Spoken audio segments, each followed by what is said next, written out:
मान्यवर, ये हमेशा बोलते हैं, अभी भी चुनाव में कहते हैं कि हम किसानों का कर्ज माफ करेंगे, किसानों का कर्ज माफ करेंगे। मान्यवर, मैं पूछना चाहता हूं, 10 साल में कितना कर्ज माफ करा भाई? 4 से 14 तक आप 10 साल रहे, कितना मार्च करा? 70,000 करोड़, ठीक है ना? 70,000 करोड़। इसमें से भी 35,000 करोड़ तो नीचे बाकी रह गया है, मगर चलो मान ही ले कि 70,000 करोड़ किया। हम किसी का कर्ज माफ करने में विश्वास नहीं करते हैं, उसको कर्ज ही न लेना पड़े, ऐसी व्यवस्था। मान्यवर, इस देश के 14.5 करोड़ किसानों को 2,40,000 करोड़ रुपया इसके बैंक अकाउंट में डाला। अब देश के किसान तय करे कि एक और 70,000 करोड़ का कर्ज की लॉलीपॉप देने वाली यूपीए सरकार, और एक बार सम्मान के साथ इसके घर में सम्मान के साथ इलेक्ट्रॉनिक तरीके से 2,40,000 करोड़। मान्यवर, मैं आज और स्पष्टता करना चाहता हूं, ये रेवड़ी नहीं है, ये रेवड़ी नहीं है। हमने ये करने से पहले एक सर्वे किया कि 2.5 एकड़ से कम जिसकी जोत है वो किसान को कितना खर्चा बेसिक खेती के काम के लिए आता है, क्योंकि वो तो मजदूर रखता नहीं है, स्वयं ही बेचारा मेहनत करता है। इरिगेशन, बीज और खाद का कितना खर्चा आता है, तो 2.5 एकड़ से कम जिसकी जोत है इसका खर्चा 6,000 आता है। मोदी जी ने 6,000 रुपया इसको दे दिया। भैया तुम ऋण ही मत, आपने तो एक बार किसान को ऋण मुक्त किया, मोदी जी ने पूरे जीवन के लिए उसको ऋण मुक्त करने का हिसाब मांगते हैं। क्या हुआ 370? साहब, हिसाब तो इनको दिया जाता है, नजारा तो उनको दिखाया जा सकता है जिनकी नजरें साबुत हो।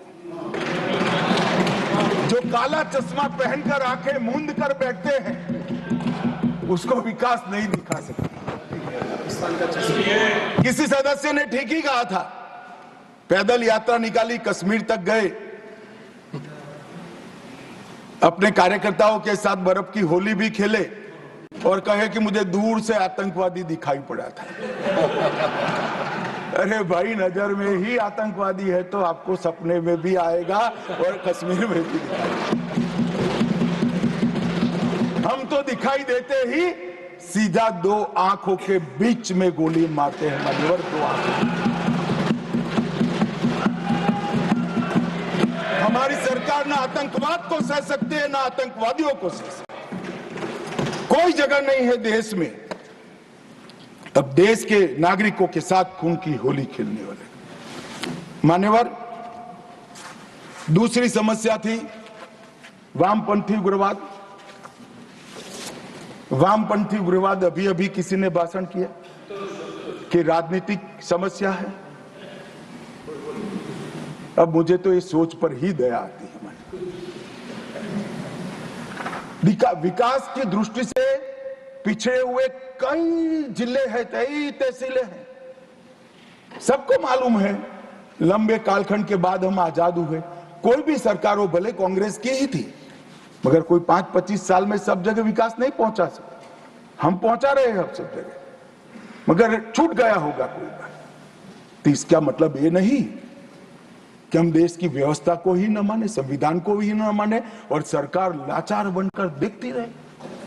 हजारों लोग बलि चढ़े। हिम्मत देखे साहब, पशुपतिनाथ से तिरुपति तक का लाल कॉरिडोर, 12 राज्य, कई जिले, कई तहसीलें, कई थाने कब्जे कर दिए, पूरी व्यवस्था समाप्त कर, पैरेलल करेंसी चलाई, पैरेलल स्टैंप पेपर चलाई, सरकारें बनाई, कोई बोलने वाला नहीं। मैं सबसे पहले एक बात इस सदन में जिम्मेदारी के साथ बताना चाहता हूं, 21 मार्च 2026 को इस देश से नक्सलवाद समाप्त। और मैं जो बोल रहा हूं इसके पीछे नरेंद्र मोदी सरकार के 10 साल का परिश्रम, बारीक आयोजन, इनकी विकास की भूख संतोषने के लिए किए गए प्लानिंग और पैसों का आवंटन है। और सुरक्षा ग्रिड को एक भी जगह गैप न रह जाए, इस तरह से हमने पुख्ता किया है। मान्यवर, संवाद, सुरक्षा और समन्वय, ये 3 सिद्धांतों को अपनाकर हमने नक्सलवाद के खिलाफ हमारी लड़ाई जारी की। मैं फिर से एक बार डीआरजी, एसटीएफ, सीआरपीएफ, आईटीबीपी और बीएसएफ के जवानों को ढेर ढेर बधाइयां देना चाहता हूं, जिन्होंने घंटों घंटों तक, जहां सूर्य की किरण दिन दहाड़े भी ना पड़े ऐसे घने जंगलों के अंदर, पानी पिए बगैर, खाना खाए बगैर, नींद लिए बगैर इस समस्या के समाधान के लिए अपना सर्वोच्च बलिदान दिया है। मान्यवर, हमने नवीनतम टेक्नोलॉजी के साथ नक्सलवाद के खिलाफ लड़ने की शुरुआत की। लोकेशन ट्रेनिंग, मोबाइल फोन की गतिविधियां, साइंटिफिक कॉल लॉग्स का एनालिसिस, सोशल मीडिया का एनालिसिस, इनकी कुरियर सर्विस का रेखांकन, इनके परिवारों की आवाजाही का रेखांकन, और ये सब एकत्रित कर हमने हमारे सुरक्षा बलों को इंफॉर्मेशन से लैस करने का काम किया। ड्रोन सर्वेलेंस, सैटेलाइट इमेजिंग, ये दोनों का आर्टिफिशियल इंटेलिजेंस के साथ मिलकर सॉल्यूशन निकाला, नतीजे निकाले, और इसके आधारित डेटा एनालिसिस कर हमने सटीक जगहों से हमारे सुरक्षा बलों को लैस किया, जिसके आधार पर उन्होंने काम किया। मान्यवर, इसमें भी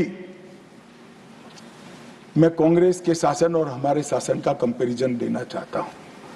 कोई ऐसा ना समझे कि मैं कांग्रेस का क्यों दे रहा हूं। 10 साल के बाद मेरी जगह कोई और भाजपा का गृह मंत्री आएगा तो आपका नहीं देगा, हमारा और हमारा करेगा। हमारे पहले आप थे इसलिए आपका कर रहा हूं भैया।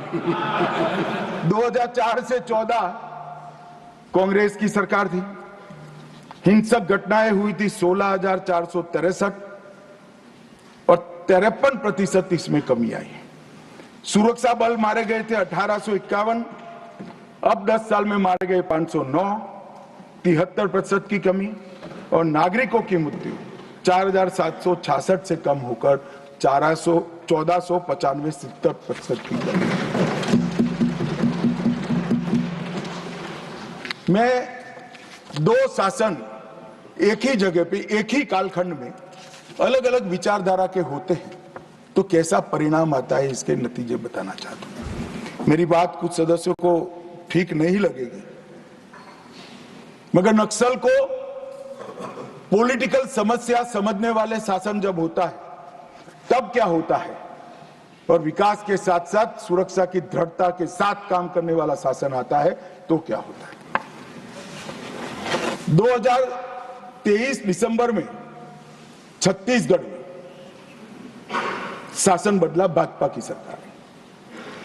इसके बाद मान्यवर एक ही साल में 380 नक्सली मारे गए, इसमें कल के 30 जोड़ना बाकी है। 1045 और 1194 गिरफ्तार हुए और 1045 सरेंडर कर गए, और टोटल 2619 संख्या में कमी आई। मान्यवर, 2619, और ये सब करने में सुरक्षा बलों की हताहत 26 है, 26। मान्यवर, एक उदाहरण है, यही छत्तीसगढ़ था, यही पुलिस थी, यही सीआरपीएफ थी, यही भारत सरकार थी, सिर्फ वहां सरकार कांग्रेस की थी। भाजपा सरकार आई, एक ही साल के अंदर 2619 नक्सलियों की फौज या तो सरेंडर कर गई, या तो अरेस्ट हुई, या तो मार गई। ये अप्रोच का सवाल है। मान्यवर, सुरक्षा की ग्रिड मजबूत करने का सवाल। कांग्रेस के शासन में कुल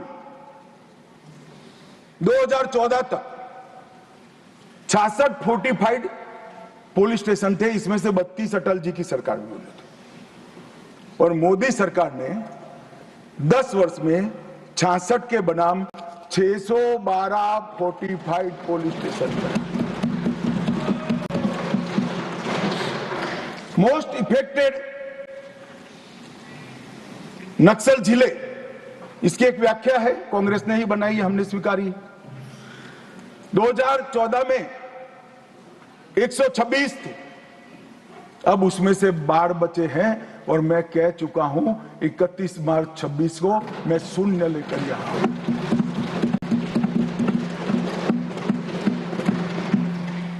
दो 2014 में नक्सल घटनाएं घटी है ऐसे पुलिस स्टेशन 330 थे, अब सिर्फ 104 रह चुके हैं। नक्सल प्रभावित क्षेत्र में 18,000 स्क्वायर किलोमीटर से ज्यादा था, अब 4200 स्क्वायर किलोमीटर बचा है मतलब। और नाइट लैंडिंग हेलीकॉप्टर हेलीपैड्स एक भी नहीं थे, हमने 68 बनाए हैं। कैंपों की खुलने की संख्या दयनीय है, मैं बताना नहीं चाहता क्योंकि बातें विदेश में भी जाती है, मगर हमने 5 ही साल में 302 नए सुरक्षा कैंप खोलकर पूरे एरिया को सुरक्षा की। फाइनेंशियल चॉकिंग करने के लिए मान्यवर हमने एनआईए और ईडी का उपयोग किया, कई करोड़ रुपया इनके जब्त करे, पीएमएलए के केस कर उनके फाइनेंसरों को जेल की सलाखों के पीछे डाला। लगातार राज्य और केंद्र के बीच में मीटिंगें हुई, मेरे स्तर पर सभी मुख्यमंत्रियों की 11 मीटिंगें हुई और मेरे स्तर पर ही डीजीपी के साथ 12 मीटिंगें हुई। हमने डायनेमिक रणनीति बनाई, स्ट्रेटेजिक लोकेशनों पर सुरक्षा बलों को तैनात किया और मान्यवर विकास तो वहां पहुंचना चाहिए। हमने बजट को भी 300% बढ़ाने का काम किया है। मान्यवर 14 से 24 में 503 किलोमीटर हाईवे बनाए, 20,000 किलोमीटर ग्रामीण सड़कें बनाई। पहले चरण में 2343 मोबाइल टावर लगाए, दूसरे चरण में 2542 मोबाइल टावर लगाए और 4000 मोबाइल टावर लगाने का काम अभी चल रहा है। पूरा नक्सल एरिया अब मोबाइल कनेक्टिविटी से लैस ये दिसंबर के पहले हम कर देंगे मान्यवर। निर्मला जी और अश्विनी भाई यहां बैठे हैं। नक्सल प्रभावित जिलों में 1007 बैंक की शाखाएं ये सिर्फ 5 साल में खोलने का काम हुआ है।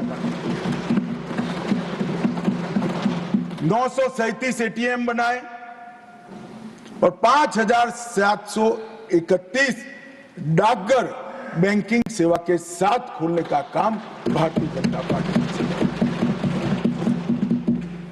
48 के 48 जिलों में कौशल विकास योजना पहुंची, एनआईए का एक मजबूत वर्टिकल बना, 1143 वहीं से ही आदिवासी युवाओं को भर्ती करके सुरक्षा बलों में लिया और हमने 6 नए हेलीकॉप्टर वहां जवानों के रेस्क्यू और रिहेबिलिटेशन के लिए बनाए। इंजर्ड होते ही इसको अस्पताल में लिया जाए, जो रात को भी उठ सकते। और इसका परिणाम ये हुआ है कि आज नक्सलवाद धीरे धीरे सिमटता जा रहा है मान्यवर।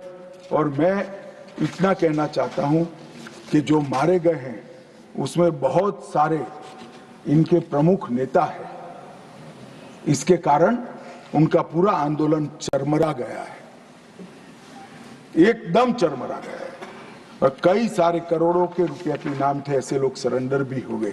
मारे गए जोनल कमेटी के मेंबर 1, सब जोनल कमेटी के 5, स्टेट लेवल कमेटी के 2, डिविजनल कमेटी के 31 और 59 एरिया कमेटी के मेंबर मारे गए। मान्यवर, ये आंकड़ा कभी भी आत्मसमर्पण के लिए भी हम लचीली पॉलिसी लेकर आए और जो लोग हमारी सरकार की घोषणाओं के पीछे मखौल उठाते कि कई सरकारें बदल गई, कुछ नहीं हुआ, मैं बड़े आनंद और विश्वास के साथ कहना चाहता हूं, ये सरकार के रहते ही ये देश नक्सल समस्या से मुक्त हो जाएगा। मान्यवर, इसमें किसी को सरकार जब इच्छा होती है तो बहुत कुछ होता है, मगर इच्छा होना बड़ा महत्वपूर्ण होता है। मान्यवर, नॉर्थ ईस्ट की समस्या को भी कमोबेश हम समाप्त करने के कगार पर है। मान्यवर, वहां पर भी हिंसक घटनाओं में 70% की कमी, हताहत सुरक्षा बलों में 72% की कमी और हताहत नागरिकों की संख्या में 85% की कमी है। हमारी सरकार आने के बाद हमें सब हथियारी ग्रुपों से बातचीत की। मान्यवर, 19 से अब तक 12 महत्वपूर्ण शांति समझौते किए।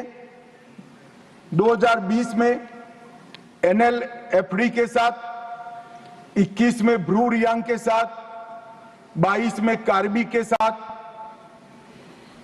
2022 में आदिवासियों के साथ, आदिवासी संगठनों के साथ, 2022 में असम मेघालय अंतरराज्यीय सीमा का समझौता, 2023 में DNLA, UNLF और उल्फा का समझौता, असम और अरुणाचल प्रदेश का अंतरराज्यीय सीमा का समझौता, 24 में त्रिपुरा के साथ समझौता, NLFT और ATTF के साथ समझौता।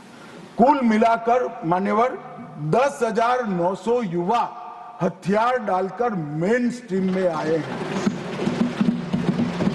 मैं अभी बोडोलैंड जाकर आया हूं। मान्यवर, हजारों युवा आज विकास के रास्ते पर चल पड़े हैं, अपनी ही बोडो मातृभाषा में पढ़ते हैं, अपना ही धर्म अनुसरित करते हैं और विकास के काम करते हैं।